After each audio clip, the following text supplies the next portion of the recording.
Lesson number 10. Lesson number 10 has one new connection piece, suffix ER, which takes us right to the new concept, suffix ER.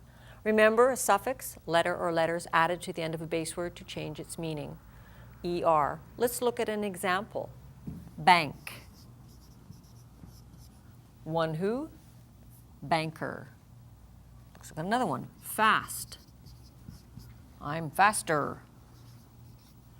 Not all ERs at the end of a word are suffixes. Let's look at this word, spider. The test, of course, is to take off the ER, and if we're left with a real word, we know that was a suffix. But when we take off the ER here, we're left with spide. That's not a real word, so that's not a suffix. Spider. Another new concept for Lesson 10 is final Y.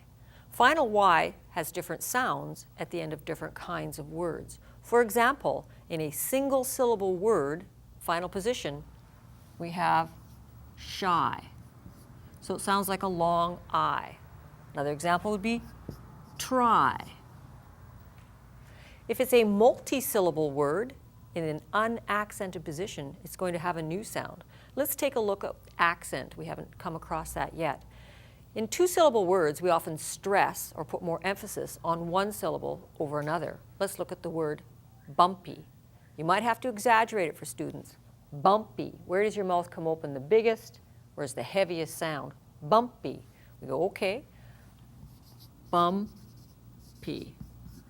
If we were to divide the word, we'd have bumpy. Is it bumpy or bumpy? That doesn't sound right. Bumpy sounds right. There's my accent. Then this final Y is in an unaccented syllable, and it's going to sound like a long E. Bumpy.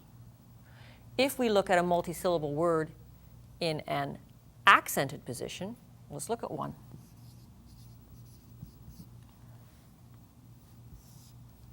Is the word deny or deny? Kids probably go, well, deny. So we know that's an accented syllable, and notice I'm saying I, deny. In a final position, accented position, we have a long I sound. Lesson 10 also reviews the 4 different sounds for Y.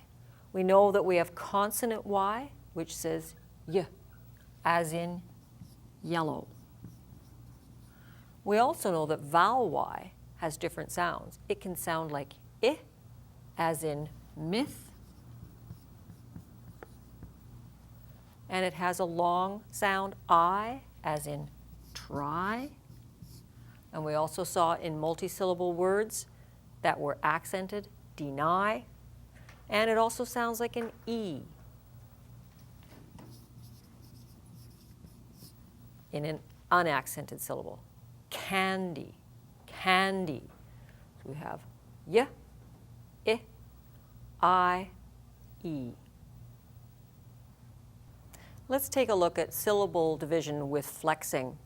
We know that dividing a word into syllables can really help with pronouncing the word correctly. We know that we have open syllables that end with a vowel, and they typically say their long name, and closed syllables, closed with a consonant, typically have the short sound. But there are exceptions. So let's take a look at what we can do to help students with that. We know with vowel grab, we look at the end of the word, find the consonant, okay, get onto the first vowel, and then they grab the consonant next to it. This should be long, because it's an open syllable. This should be short. Open. Yay! It works. Let's take a look at another one. Consonant, go to the vowel. It's going to grab the blend here. This should be long. This should be short. Apron. Apron. Real word. Sounds super. Look at another one. There, consonant. Oh, there's the first vowel.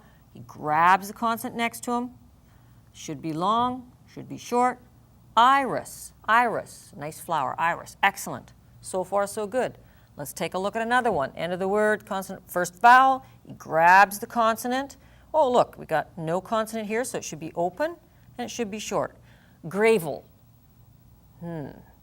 Gravel. I don't think so. This is when we have to flex the vowel. I call it take the vowel for a test drive. Gravel didn't work. So let's try the short sound. Gravel. Gravel. Oh, that makes sense. A gravel road. Let's try it again. Here we go, a little consonant vowel. Grab the consonant in front of them. This should be long, this should be short. Robin. I don't know any Robins. Let's do a vowel flex or take another vowel for a test drive. Robin. And the robin keeps bobbing along, and that works. The only nice thing about this is there are more rabbits than robins when the actual consonant is closed. But again, we will encounter this, and we do have to flex the vowel.